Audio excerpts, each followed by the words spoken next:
Boa noite, meu nome é Felipe.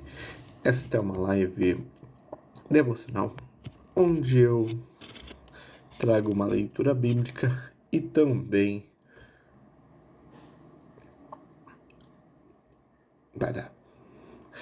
onde eu trago uma leitura bíblica. Então, você que me acompanha, antes eu gosto de começar com uma oração. Então, Senhor Jesus, que o Senhor esteja presente do começo ao fim dessa live. Que o Senhor traga para essa live todas as pessoas que precisam ouvir a sua palavra, que se encontrem em Gênesis 1. Que o Senhor coloque em minha boca todas as palavras necessárias para a explicação dessa passagem. Que o Senhor esteja presente. Amém. Então, Gênesis foi escrito por Moisés, é atribuído para Moisés, é o primeiro livro da Bíblia, é o primeiro livro do Antigo Testamento, é o primeiro livro do Pentateuco. Então, é o que conta a criação. Ele foi Moisés de acho que 3.000, e o Gênesis, se a gente usar a cronologia judaica, de 6.000.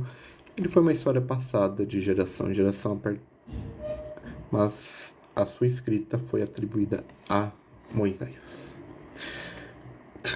Então vamos lá. Na minha Bíblia tem Bereshit / no princípio. Bereshit é princípio em hebraico. Então vamos lá. Abra sua Bíblia em Gênesis 1. No princípio, Deus criou os céus e a terra. A terra, entretanto, era sem forma e vazia. A escuridão cobria o mar que envolvia toda a terra, e o Espírito de Deus se movia sobre a face das águas. Disse Deus: haja luz, e houve luz. Viu que a luz era boa, e separou a luz das trevas. Chamou Deus a luz dia, e as trevas chamou de noite. Houve então a tarde e a manhã, o primeiro dia. Depois disso, haja entre as águas um limite para separá-las em duas partes. Fez, portanto, o firmamento e separou as águas estabelecendo abaixo desse limite das que ficaram por cima. E assim aconteceu.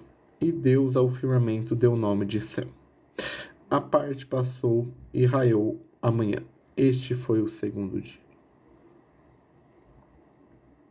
Então disse que as águas que estão sobre o céu se reúnam num só lugar, e a fim de que apareça a parte seca. E assim aconteceu. Deus outorgou o nome de terra. A parte seca e a massa das águas que haviam se juntado, ele chamou de mares, e observou Deus que isso era bom. E determinou que a terra seja coberta com todo tipo de vegetação, plantas que deem sementes, árvores cujos frutos produzem sementes conforme suas próprias espécies. E assim aconteceu. E assim a terra fez brotar toda a vegetação, ervas que dão semente segundo sua espécie, e árvores que produzem frutos, cujos sementes estão neles de acordo com sua espécie. E observou Deus que isso era bom. Passaram-se a tarde e a manhã, esse foi o terceiro dia. Declarou Deus: há luminares no firmamento do céu, a fim de separar o dia da noite, e sirvam eles de sinais para definir as estações, dias e anos. E que sejam também luzeiros nos céus, para iluminar toda a terra. E assim aconteceu. Deus fez os dois grandes luzeiros, o maior para governar o dia e o menor para regular o andamento da noite. E também formou as estrelas. Você deve estar lendo isso e não está entendendo. O que muita gente acha que Gênesis é literal. Ok? Não. Ele tem a sua linguagem metafísica. Por isso que aqui o Sol e a Lua são criados depois da Terra. O que não faz o menor sentido, já que a terra faz. A vida só existe por causa da terra. As plantas só existem por causa do sol que faz o processo de fotossíntese. Isso mostra que a Bíblia é uma mentira? Não. A pessoa que não entende a Bíblia não entende que a Bíblia é um livro que deve ser lido segundo, não na sua literalidade, mas na sua.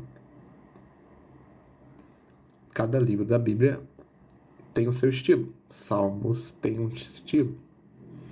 Jó é outro. E Gênesis traz uma linguagem mais simbólica. Vamos lá. Continuando. Versículo 17. Deus colocou todas essas luzes no céu a fim de iluminarem toda a terra, para dirigir o andamento do dia e da noite e fazerem separação entre a luz e a escuridão. E observou que isso era bom. Passaram-se a tarde e manhã, e esse foi o quarto dia. Disse também Deus: fervilhem as águas, um fervilhar de seres vivos, que as aves voem acima da terra sobre o firmamento do céu. E assim aconteceu. Desta forma, Deus criou os grandes animais aquáticos e os demais seres vivos que voam as águas em conformidade em suas muitas espécies. Também as aves que de acordo com sua espécie, observou Deus que isso era bom. Então Deus os abençoou, declarando: sede fecundos e multiplicai-vos na terra. Passaram-se a tarde e a manhã, e esse foi o quinto dia. E disse Deus: que a terra produza seres vivos segundo suas espécies, rebanhos domésticos, animais selvagens e todos os demais seres viventes da terra, cada um de acordo com sua espécie. E assim aconteceu. Deus fez, portanto, todas as feras selvagens segundo suas espécies, os rebanhos domésticos conforme suas espécies, répteis e todos os demais seres vivos, cada qual de acordo com sua espécie, e observou Deus que isso era bom. Então Deus determinou: façamos o ser humano à nossa imagem, de acordo com a nossa semelhança. Aqui começa a criação de Adão, a criação da humanidade, porque Adão é humanidade, não é homem. Deus dominem eles sobre os peixes do mar, sobre as aves do céu, sobre os grandes animais e todas as feras da terra, e sobre todos os pequenos seres vivos que se movam e se rendem ao chão. Então Deus nos deu os domínios sobre os animais. Deus, portanto, criou os seres humanos à sua imagem e semelhança. De Deus os criou. Macho e fêmea os criou. Deus abençoou e ordenou: sede fecundo e multiplicai-vos, povoai e sujeitai toda a terra, dominai sobre os peixes do mar, sobre as aves do céu e sobre todo animal que rasteja sobre a terra. E acrescenta: eis que vos dou todas as plantas que nascem por toda a terra e produzem sementes, todas as frutas com sementes, esse será o vosso alimento. Então aqui Deus instrui a nossa alimentação, que não é uma alimentação como a gente tem hoje, que é uma alimentação onívora.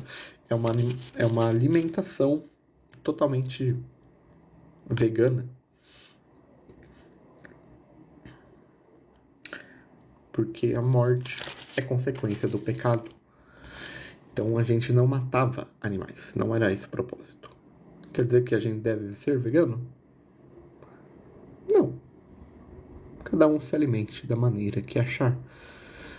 Mas, se a gente seguir os princípios bíblicos, a dieta vegana é a mais próxima da instruída por Deus. Porque Deus só libera a alimentação de carne por volta lá depois de Noé. Então,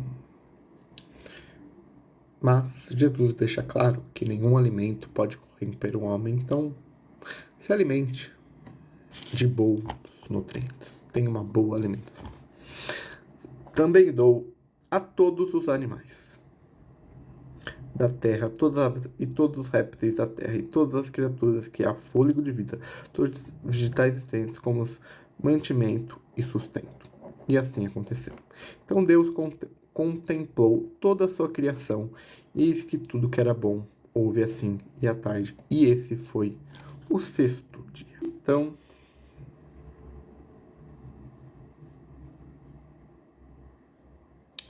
aqui a gente finaliza Gênesis 1, que conta a criação da terra pela ótica judaica. Recomendo a todos que leiam Gênesis, porque é um livro que você vai entender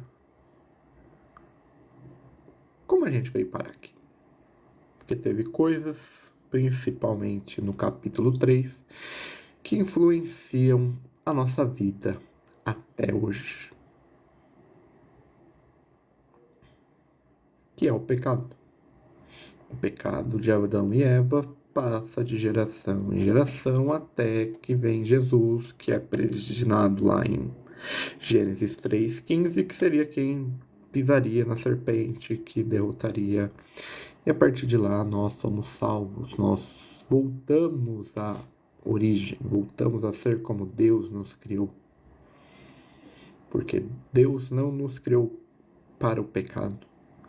Deus não nos criou, foi consequência do nosso livre-arbítrio que nós tínhamos. Hoje não temos mais. O que nós temos é uma livre agência. A gente escolhe algumas coisas, mas não tudo. Então é isso. Espero que tenha edificado sua final de sexta-feira. Amanhã, nesse mesmo horário, eu volto com mais uma leitura bíblica.